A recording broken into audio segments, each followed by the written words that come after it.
Dear students, college education online teaching में आपका स्वागत है। आज का हमारा टॉपिक है प्रशासकीय राज्य के दोष, कमियां या प्रशासकीय राज्य की आलोचनाएं। पिछली क्लास में आपने प्रशासकीय राज्य क्या है, प्रशासकीय राज्य की विशेषता क्या है, प्रशासकीय राज्य के विकास के उत्तरदायी कारक कौन कौन से हैं, प्रशासकीय राज्य के गुण कौन से हैं, इनके बारे में विस्तृत रूप से अध्ययन कर लिया है। अब हम इसकी समीक्षा करते हैं, इसकी क्या क्या कमियां हैं, इसमें कौन कौन से दोष पाए जाते हैं। तो सबसे पहला दोष पाया जाता है कि प्रशासकीय राज्य लोकतांत्रिक व्यवस्था के प्रतिकूल है। अब ये प्रतिकूल कैसे है? तो देखिए, लोकतांत्रिक जो व्यवस्था होती है, उस लोकतांत्रिक व्यवस्था के अंतर्गत जनप्रतिनिधि इंपॉर्टेंट होते हैं, जबकि प्रशासकीय राज्य के अंतर्गत जनप्रतिनिधियों की अपेक्षा नौकरशाही है, अर्थात जो प्रशासक है वो महत्वपूर्ण हो जाते हैं। तो इस प्रकार से हम कह सकते हैं कि प्रशासकीय राज्य लोकतांत्रिक व्यवस्था के प्रतिकूल है। दूसरा जो दोष आता है वो है कि प्रशासकीय राज्य के अंतर्गत जनता की मांगों की उपेक्षा की जाती है, यानी जनता की मांगों की उपेक्षा, अनदेखी। वो कैसे? प्रशासकीय राज्य है उसमें नौकरशाही हावी रहती है, और नौकरशाही की ये सोच है कि वह लोकहित की संरक्षक है और वह जनहित की व्याख्या बहुत अच्छे ढंग से कर सकती है। नौकरशाही किसी बाहरी व्यक्ति की सलाह को मानने के लिए तैयार नहीं रहती है, वह अपने स्वयं विवेक से कार्य करती है। तो ऐसी स्थिति में जनता की जो मांगे हैं, जनता की जो डिमांड्स हैं, जनता की जो समस्या हैं, उनकी अनदेखी होना स्वाभाविक है। तो इस प्रकार से प्रशासकीय राज्य का जो दूसरा दोष आता है वो कि जनता की मांगों की उपेक्षा है, वो प्रशासकीय राज्य के अंतर्गत देखने को मिलती है। तीसरा जो पॉइंट है कि लाल फीताशाही है, वो प्रशासकीय राज्य के अंतर्गत देखने को मिलती है। तो सबसे पहले समझिए कि लाल फीताशाही क्या है। लाल फीताशाही का मतलब होता है अनावश्यक रूप से कार्य में देरी। अब ऐसा क्यों होता है?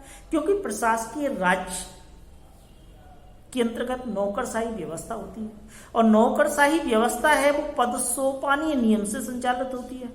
कुछ निश्चित नियम होते हैं, जैसे निश्चित प्रक्रिया को अपनाया जाएगा, निश्चित नियमों को अपनाया जाएगा, निश्चित औपचारिकता है वो पूरी की जाती है। तो ऐसी स्थिति में कार्य में विलंब होना स्वाभाविक है। तो इस प्रकार से जो तीसरा जो दोष है वो है लाल फीताशाही, कि प्रशासकीय राज्य के अंतर्गत लाल फीताशाही अर्थात अनावश्यक रूप से कार्य में विलंब पाया जाता है।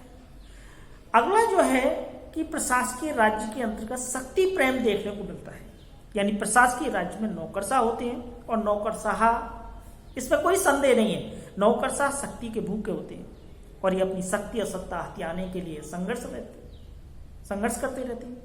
ऐसी स्थिति में ये लोकहित को बुला देते हैं और स्वयं के विभाग को महत्व देते हैं, स्वयं के विभागों की शक्ति में वृद्धि करने के लिए प्रयासरत रहते हैं। तो इस प्रकार से जो शक्ति प्रेम है वो भी प्रशासकीय राज्य के अंतर्गत एक दोष के रूप में उभर करके आता है। इसके बाद में अगला दोष है विभागीकरण की प्रवृत्ति। प्रशासकीय राज्य है, इस प्रशासकीय राज्य के अंतर्गत विभागीकरण की प्रवृत्ति पाई जाती है। अब विभागीकरण की प्रवृत्ति कैसे पाई जाती है? प्रशासकीय राज्य के अंतर्गत शासन के जो कार्य हैं उनको अलग अलग खंडों में विभाजित कर दिया जाता है, अलग अलग इकाइयों में बांट दिया जाता है, और ये खंड या इकाइयां अपने आप को स्वतंत्र और पृथक समझने लगती हैं। अपने विभाग अर्थात खंड इकाई को विकसित करने के लिए, उसका विस्तार करने के लिए ये लोकहित को भूल जाते हैं। ये भूल जाते हैं कि हम व्यवस्था के एक अंग मात्र हैं, लेकिन समझ बैठते हैं कि हम व्यवस्था हैं। तो इस प्रकार से प्रशासकीय राज्य के अंतर्गत विभागीकरण की जो प्रवृत्ति है वो दोष के रूप में उभर करके आती है। अगली जो आलोचना अर्थात दोष आता है वो है कि नौकरशाही की प्रवृत्ति अनुदारवादी होती है, यानी नौकरशाह जो है ये रूढ़िवादी होती है, यथास्थितिवादी होती है।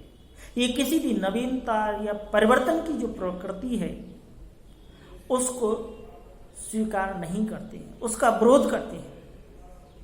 तो इस प्रकार से नौकरशाही में अनुदारवाद की जो प्रवृत्ति है वो प्रशासकीय राज्य का एक दोष है। तो इस प्रकार से ये नौकरशाही से संचालित होने वाला जो प्रशासकीय राज्य है उसकी ये प्रमुख दोष हैं।